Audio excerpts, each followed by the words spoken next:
I had just moved into a new house in a neighborhood I wasn't familiar with. I had looked into it beforehand and visited a few times before deciding to relocate, but I didn't truly know the area. From what I observed during those visits, walking the streets and checking out nearby houses, it seemed incredibly quiet. There weren't many people outside, and everyone appeared to keep to themselves.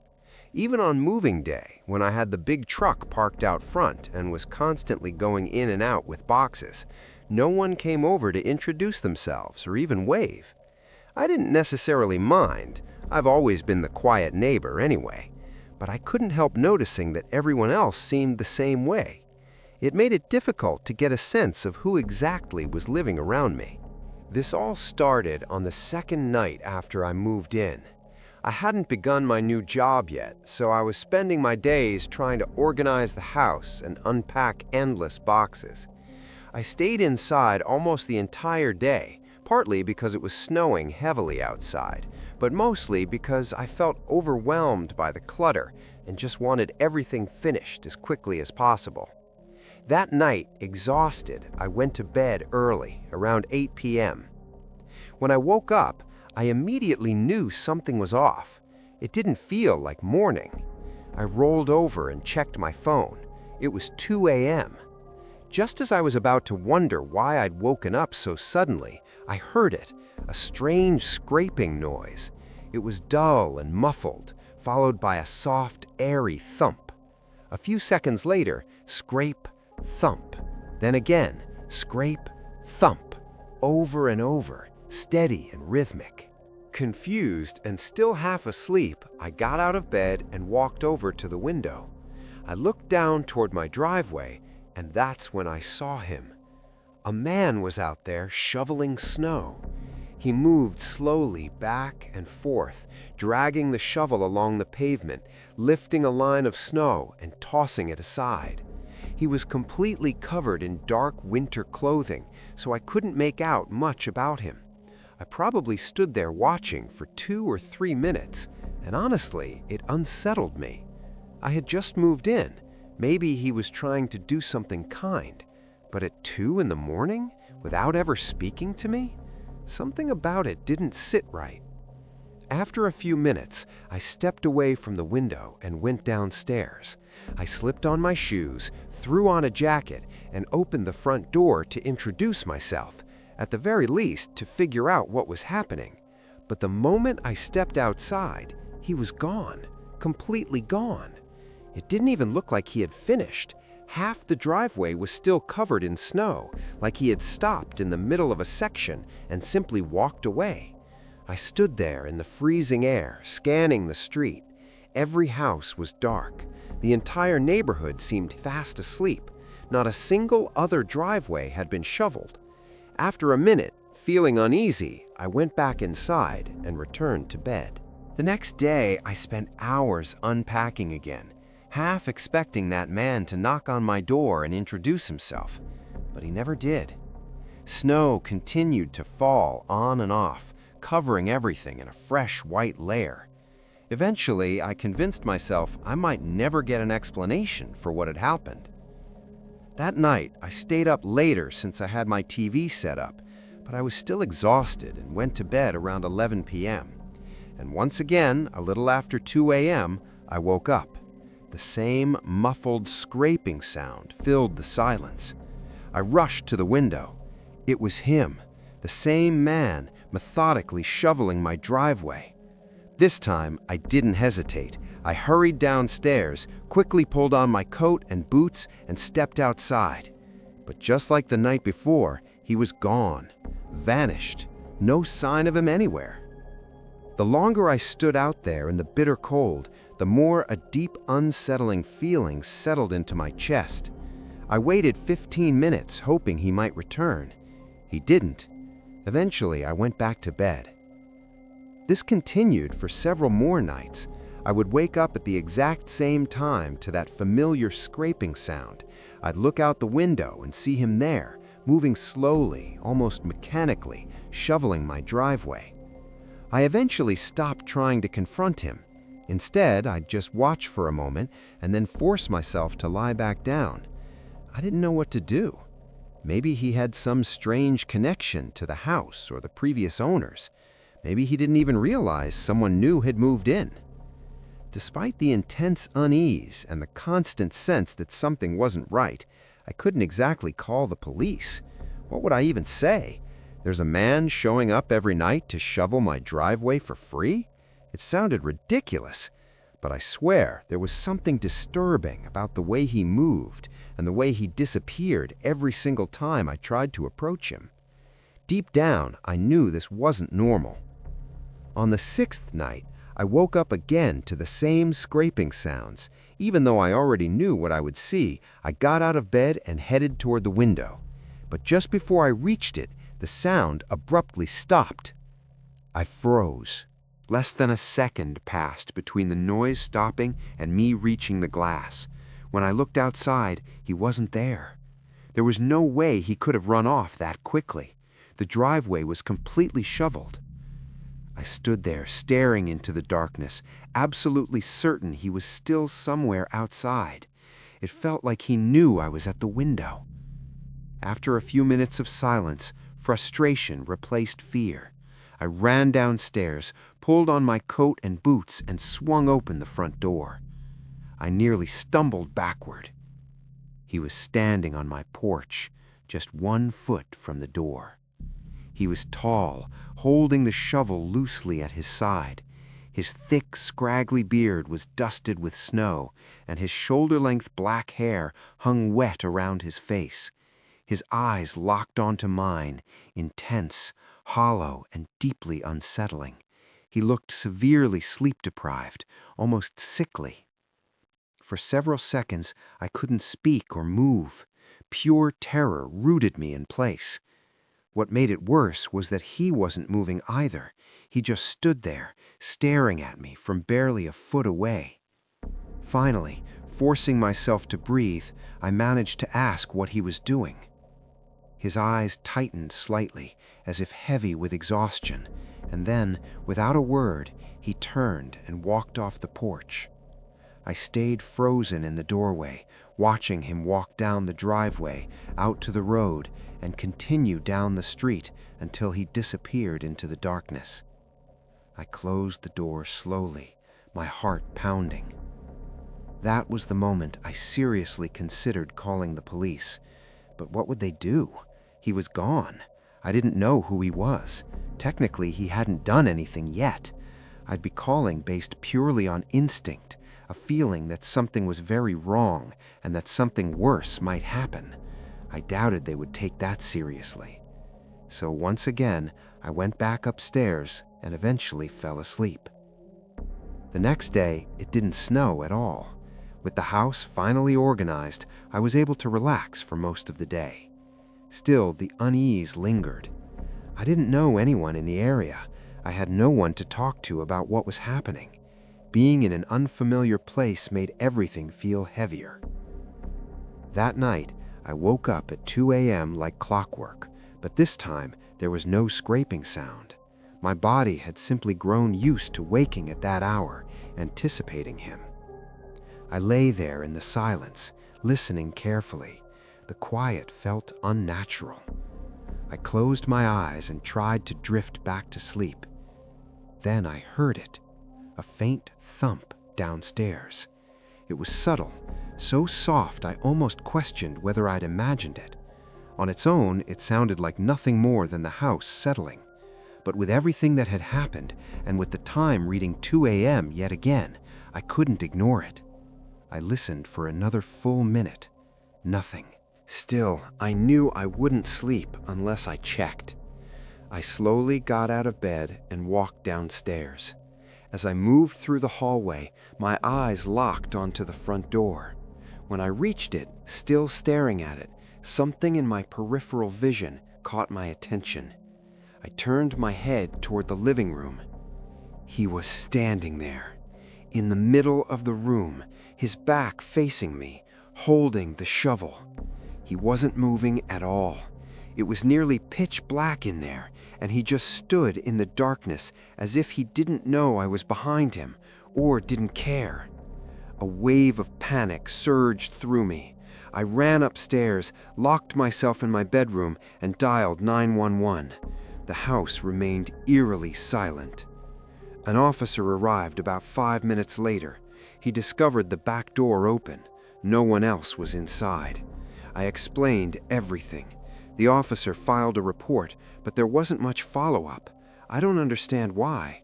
It was obvious someone had broken into my home, and I had given a detailed description, but that's where it ended. To this day, I don't know what was wrong with that man. I don't know why he was shoveling my driveway night after night, or what he wanted from me. Based on the hollow look in his eyes and the strange, repetitive pattern of his behavior, I truly believe it was only a matter of time before something worse happened. A couple of friends later suggested that maybe he was sleepwalking. They said the lifeless way I described him moving and the consistency of him showing up at the exact same time every night could point to that. But I don't know, that feels like a stretch. And even if it were true, it doesn't make it any less terrifying. If I had startled him or tried to wake him up, it could have triggered something violent. None of it explains how he always seemed to know the exact moment I left the window and headed downstairs. Whatever was really happening, I'll never have answers, because a few months later, I moved away. Last autumn, I moved into a small cabin tucked deep in the woods. It had been a dream of mine for years, to live somewhere quiet, isolated, surrounded by nothing but trees. When I finally landed a remote job, and with regular home prices skyrocketing beyond anything reasonable, it suddenly made practical sense to buy a cheap little place far away from everything. I knew that drive-in would be rough, and the cabin itself would be tiny, so I downsized my entire life. I sold or donated almost everything I owned, and kept only the essentials. Because of that, the move was surprisingly quick and simple. No heavy furniture, no clutter, just the basics packed into my car. The man I bought the cabin from was a young guy selling it on behalf of his parents. He said they no longer used it and didn't want the responsibility. According to him, it had been well maintained over the years. He mentioned a few renovations had been done recently to make it more comfortable and closer to modern living standards. From the outside, though, it still looked rugged and rustic, like something straight out of a survival show. On the evening I moved in, right around sunset, I got an unexpected visitor. A man knocked on my door and introduced himself as Chandler. He said he lived in a neighboring cabin somewhere in the same stretch of woods. He looked to be in his early 40s, average build, average height, and extremely friendly. Honestly, almost overly friendly. But at the time, it didn't feel fake. It just felt like maybe he was excited to have a new neighbor. After about 15 minutes of casual conversation outside, he asked if I would mind showing him the inside of the cabin. I hesitated for a split second, but since the place was mostly empty and he seemed harmless, just curious, I agreed. He stepped inside and looked around. It was a small cabin, so it only took a few minutes to see everything. But between the chatting and the mini tour, the sun had fully set. The woods outside had gone dark. Naturally, I assumed he'd take the hint and head home. Instead, he casually sat down on my couch and kept talking. I was still standing near the door, a little stunned that I even had to say anything. Finally, I awkwardly mentioned that it was getting late and he should probably head back. He smiled wide, apologized, stood up, and thanked me for the conversation. Then he walked out. I hadn't seen a vehicle anywhere nearby, so I assumed he had walked through the woods to get back to his place. The last few minutes of that interaction felt slightly off, but I told myself I was overthinking it. Maybe he just didn't pick up on social cues. Maybe he was just lonely and excited to talk. I built up the fireplace and figured out how to properly use it. Once it was going strong, I laid back on the couch, letting the warmth soak in while I tried to decompress from the long day. What struck me most was the silence. The cabin was unbelievably quiet. No traffic, no distant sirens, just the steady crackle of the fire. At some point, I drifted off to sleep right there on the couch. When I woke up, the fireplace was still burning, so I guessed it hadn't been more than 2 hours. The cabin was dark and completely still. I got up, stretched, and walked into the kitchen for some water, thinking I'd probably take a shower and then properly go to bed. While I was filling a glass at the sink, I heard it, a faint shuffling noise outside. It sounded close, very close, like it was right near the front door. I froze. I stood there, listening carefully. For almost a full minute, there was nothing. No footsteps, no movement, just silence. Eventually, curiosity and unease pushed me toward the door. The cabin door didn't have a peephole. It was old-fashioned, with small square windows at eye level covered by thin curtains. I gently pulled one of the curtains aside. Chandler was standing right there on my porch. He visibly flinched when he saw me looking at him, and I'm sure I looked just as startled. He quickly forced out an awkward laugh and said he was just about to knock, using that same overly cheerful tone from earlier. It had to be close to 9 p.m. by then, way too late for a casual visit. My stomach tightened. I had heard him out there before I approached the door, which meant he hadn't been just about to knock.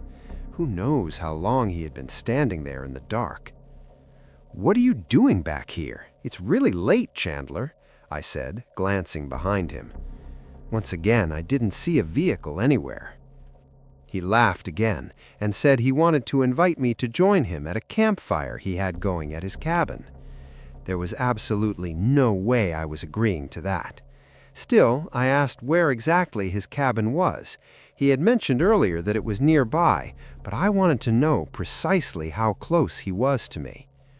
He pointed toward one of the narrow trails leading away from my cabin and said it was just about a mile down that path. I looked past him. The trail was pitch black. The entire forest was swallowed in darkness. It felt endless and suffocating. I politely declined and told him I just wanted to relax at my new place for a few days, preferably alone, but that I appreciated the offer. He kept smiling and said no worries, that he completely understood. But he didn't leave. Instead, his eyes drifted past me toward the fireplace glowing inside. "Why don't we just hang out here then?" he suggested. "I see you've already got a fire going." That's when my uneasiness shifted into something heavier, real concern. I told him no again, this time firmly and without any softness in my voice. Then I closed the curtain. Through the thin fabric, I could still see the outline of him standing there. He stayed on the porch for an uncomfortably long time before finally stepping away. I hurried to a side window and watched as he walked toward the trail and disappeared into the woods almost instantly, swallowed by darkness. My heart was pounding so hard I could feel it in my throat. The way he kept pushing, the way he tried to get me to follow him into the forest at night, down a trail I had never even walked. I had no way to confirm where it led. For all I knew, there was nothing out there. It gave me a very bad feeling. I went back into the kitchen, holding my glass of water, and just stood there, trying to steady my breathing. Then suddenly, a loud crack exploded through the forest. The sound echoed so sharply that it felt like it shook the air itself. It took my brain a couple of seconds to register what I had just heard. A gunshot. I ran to the front door and flung it open, staring toward the direction of the trail where Chandler had disappeared. My face went cold.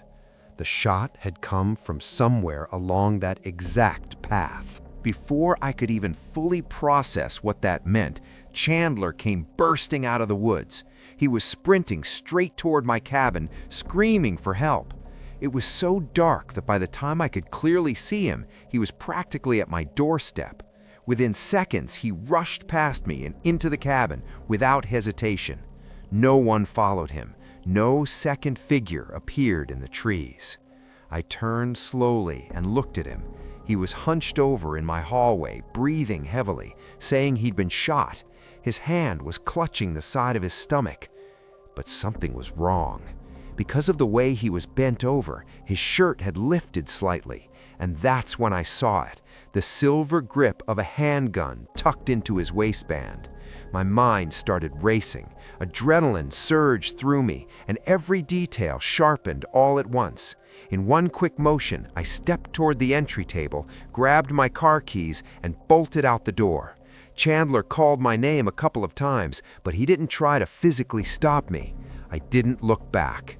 As soon as I was a safe distance down the road, I called the police. Then I drove straight to the nearest station while officers were dispatched to the cabin. What made everything even more chilling was what they found. An officer arrived and discovered Chandler still inside my cabin, sitting calmly in the living room chair, almost like he was waiting for me to return. They cuffed him on the spot. When questioned, he barely said anything. After further investigation, they discovered he didn't own a cabin anywhere in that area. In fact, he didn't have a listed address at all. They couldn't even immediately confirm his real name or identity. And the revolver I had seen tucked under his shirt? It was loaded, except for one missing bullet. The gunshot I heard hadn't been someone attacking him. It had been him. The entire situation, the fake cabin, the campfire invitation, the sudden injury, it was all a setup, a desperate attempt to get inside my cabin and isolate me. Knowing now that he had been carrying that gun the entire time makes it even more terrifying. If I had trusted him and let him stay, if I had followed him into the woods that night, or even if I had closed the door and tried to help him alone inside, I truly don't believe I would be here telling this story today. I had been living alone in that house for about 2 weeks. I settled in quickly because I had moved for work and basically started my new job immediately after relocating. Life felt busy but normal. The house wasn't anything impressive, nothing fancy or remarkable, but it was a home. And honestly, it was the only place in town I could realistically afford. I didn't make a lot of money, and the area itself wasn't exactly known for being nice. Still, the few neighbors I had met seemed decent enough. They looked like regular people, just trying to get by, same as me. Then one evening, after getting home from work, I stepped inside and was immediately hit with a strong, horrible odor.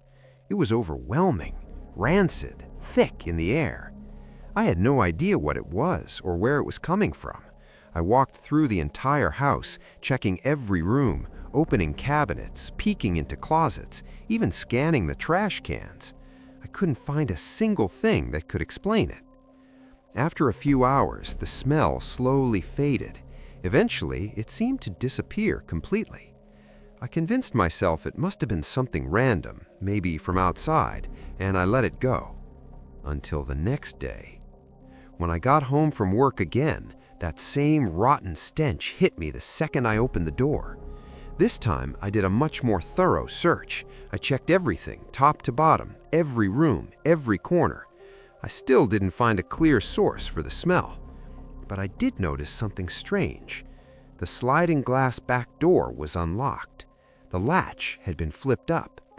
I always checked my doors before going to bed, every single night, and I hadn't even opened that sliding door since I moved in. I couldn't come up with a logical reason for it to be unlocked. I slid the door open and stepped into the backyard. The yard was fenced on both sides, but completely open in the back, leading straight into the woods. I didn't even know if there were houses beyond those trees, or if it was just miles of forest. At night, all I could see was darkness and the outlines of trees swaying slightly. There were no answers waiting for me out there. I went back inside and locked the door carefully, double-checking it this time. But the fact that it had been unlocked stayed with me the rest of the night. I couldn't stop thinking about it. I knew I had locked it, I was certain. But if that was true, then someone else had unlocked it, and I wasn't ready to accept that. Nothing in the house was missing. Yes, there was that awful smell, but that alone didn't prove someone had been inside. As I sat on the couch watching TV, trying to distract myself, I made a quiet promise. If anything else strange happened, I would call the police immediately. I know some people would say I should have called right then, and maybe they're right, but in the moment, it didn't feel like the start of a horror story. It felt like a simple mistake, like maybe I had gone into the backyard at some point and forgotten about it. I genuinely didn't know. Several hours later, I went to bed. Sometime in the middle of the night, I woke up, but not suddenly. It was gradual, like something gently pulled me out of sleep. In that hazy, half-conscious state, I thought I heard a loud scratching noise, almost mechanical, like a machine buzzing or grinding. But I was still groggy, barely aware. By the time my eyes fully opened, the sound was gone. Instead, I noticed something else. A steady dripping sound echoing through the house. It sounded like water falling from the kitchen faucet and hitting the metal sink basin. Not just a few drops either, it was constant. Still half asleep, I assumed I must have left the faucet slightly on before bed. I wasn't sure how I'd missed that, but I didn't think too deeply about it. My brain wasn't fully awake yet. I dragged myself out of bed and slowly walked downstairs toward the kitchen. The house was silent, except for the rhythmic dripping of water. As I got closer to the sink, though, I started to smell it again. That same rotten, rancid odor. Only this time it was stronger, much stronger. Strong enough to completely snap me out of my sleepy daze. I stepped up to the sink. The faucet was dripping exactly like I'd imagined. I reached forward and pushed the handle in to stop it. That's when I saw something in the sink. I hadn't turned on the lights, so I couldn't clearly make out what it was, but I could tell it was torn apart, shredded, unrecognizable. It looked mangled, disfigured, and the smell coming off of it was unbearable. It looked like someone had been trying to shove it down the drain, force it into the pipes, but it stopped halfway. My eyes slowly shifted toward the back door. Even in the darkness, even from several feet away, I could see it. The latch was flipped up again, unlocked. That's when it hit me. Someone was inside my house. They had probably been standing right there at the sink, in the middle of whatever they were doing, and went to hide the moment they heard me get out of bed. I stopped caring about what was in the sink. My focus shifted entirely to the fact that I wasn't alone. My eyes scanned every dark doorway and shadow. I wanted to turn on the light so badly, but I was terrified that doing so would alert him. I didn't want to startle him. I didn't want to force him into reacting violently. Instead, I slowly retraced my steps, backing into the hallway and heading toward the stairs. The house was dead silent. I could hear my own heartbeat pounding in my ears. I crept up the wooden staircase as quietly as I could. The boards felt like they might betray me at any second. When I reached the top landing, loud, heavy footsteps suddenly pounded across the floor below. They came from the room right next to the kitchen. I froze. Even though I already knew someone was inside, the sound still jolted me. It was sudden and aggressive. The footsteps stopped in the kitchen. Then I heard movement. Struggling, shuffling. It sounded like he was forcing something, likely whatever that was in the sink, further into the drain. A few seconds later, the garbage disposal roared to life. The grinding sound echoed through the house. Then silence again. I didn't move. I didn't breathe. Through the quiet, I could hear a man's deep, heavy breathing coming from the kitchen. Then his footsteps moved back into the other room. I heard the rustling sound of a garbage bag being picked up or sorted through. Then the footsteps returned to the kitchen. The sliding back door opened. A moment later, it shut, and everything went still. I rushed into my bedroom and called the police. By the time they arrived, whoever the man was had already disappeared, most likely running into the woods behind my house. What they found inside, though, was deeply disturbing. In the sink, investigators discovered what they believed were animal carcasses, something large, possibly a deer, that had been cut into chunks and forced into the drain pipes. Which meant that terrible smell over the past few days, that was him, breaking into my house multiple times to continue disposing of whatever that was. The biggest question was why? Why my house? The police suggested he might have believed the house was still vacant, but I don't buy that. I had been living there for 2 weeks. There was furniture inside, lights on at night, signs of life. They never figured out his motive. If it really was a deer or some other animal, maybe he was trying to drive me out by filling the house with that unbearable smell. Maybe he had some random grudge against me. But to me, it felt darker than that. It felt like he was trying to hide something, dispose of something in a place where no one would trace it back to him. Or maybe, this is just a wild thought, maybe he was trying to frame me for something. I have no proof of that. It's just a theory that still creeps into my mind sometimes. Even now, years later, living in a completely different home, that experience still lingers with me. There are nights when I wake up suddenly, convinced I can smell that same rancid odor drifting through the air, and for a few terrifying seconds, I'm right back in that kitchen again.